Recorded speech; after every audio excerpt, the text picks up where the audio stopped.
जय हिंद साथी। उत्तर प्रदेश के पंचायत चुनाव की तैयारियां आज से मजबूती के साथ शुरू हो चुकी है। 2026 में होने वाले प्रधानी के चुनाव को लेकर आरक्षण की प्रक्रिया आज से मजबूती के साथ चालू हो चुकी है। हमारे पीछे आप तस्वीर देख सकते हो और पढ़ सकते हो। मैं आज आप इस वीडियो में बताने वाला हूं कि उत्तर प्रदेश पंचायत चुनाव 2026 शुरू हो चुका है आधिकारिक तौर पर। साथियों, प्रधानों के कार्यकाल की समाप्ति का ब्यौरा पंचायती राज विभाग ने आज मांग लिया है और यहां पर आरक्षण तय करने की तैयारी शुरू हो चुकी है। जैसा कि आपको पता है, यूपी के त्रिस्तरीय पंचायत चुनाव में बिना आरक्षित सीटें तय किए हुए पंचायत चुनाव नहीं हो सकता है। लेकिन आज की जो ताजा खबरें हैं, जो आप प्रधानी का चुनाव लड़ने जा रहे हो, तो आज आप इस खबर को पूरी तरीके से आराम से सुनिए और देखिए क्या क्या आज पंचायती राज विभाग ने मांगा है। प्रधानों के कार्यकाल समाप्ति का ब्यौरा मांगा है, आरक्षण की तैयारी का ब्यौरा मांगा है। पूरी चीज मैं आज आपको वीडियो में बताने वाला हूं।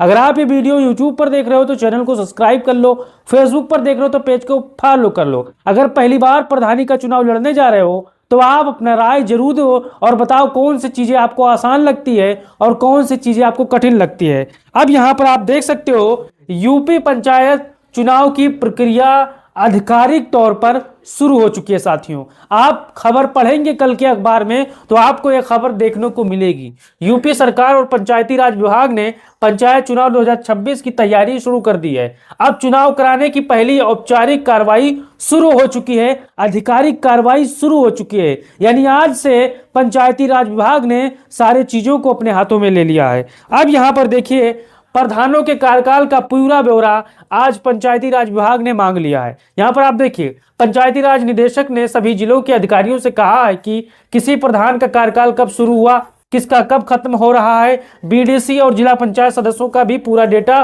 भेजो। यह डेटा बहुत जरूरी है क्योंकि इसी के आधार पर सरकार तय करेगी चुनाव कब होना चाहिए। यानी आप हमारी बात को समझ चुके हैं। पूरे उत्तर प्रदेश में सभी डिस्ट्रिक्ट मजिस्ट्रेट को यानी डीएम साहब को सूचना दी गई है कि आप यहां पर पहुंचिए और जो पूरा डाटा है वो हम इस विभाग को, पंचायती राज विभाग को सौंप सकते हो। अब यहां पर आगे देखिए, चुनाव की तारीख का कार्यकाल के हिसाब से तय होगी। यानी यहां पर आप समझ जाइए कि पंचायती राज विभाग ने को जो आंकड़े दिए गए हैं, जो यहां पर फाइल दी गई है, उसमें क्या क्या हो सकते हैं। सभी जिलों से प्रधानों वीडीसी का कार्यकाल डेटा आ जाएगा। तब सरकार और चुनाव आयोग की मिलकर चुनाव की तारीखें तय करेंगे।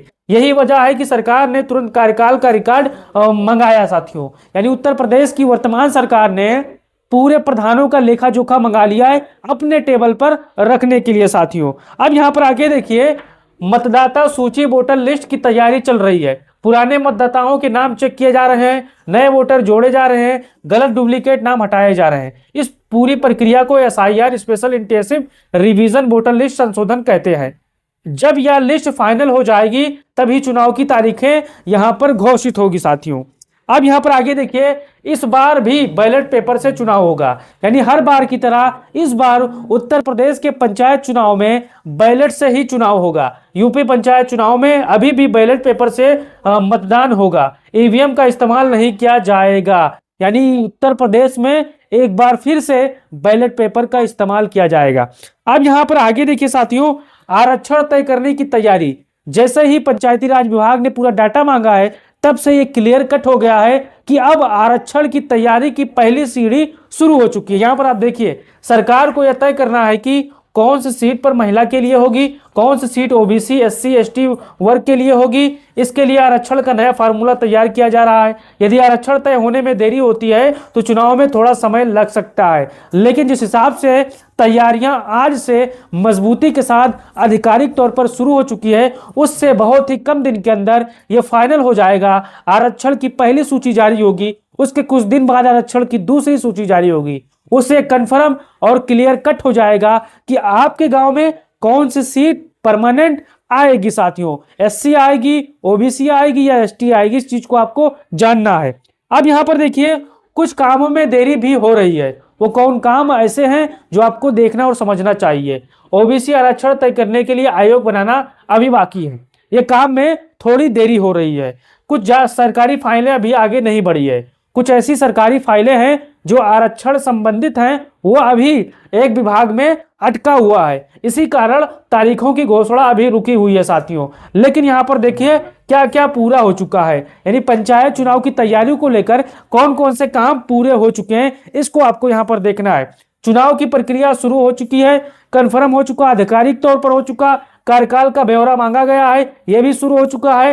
वोटर लिस्ट का संशोधन जारी है, बैलेट पेपर से तैयारी शुरू हो चुकी है। बैलेट पेपर की छपाई भी धीरे धीरे शुरू हो जाएगी साथियों, ताकि यह अब कन्फर्म हो जाएगा कि अप्रैल के महीने में चुनाव होगा या मई के महीने में चुनाव होगा। अब यहां पर आगे देखिए आगे क्या होगा, यहां पर देखिए 9वां, आगे अब क्या होना है।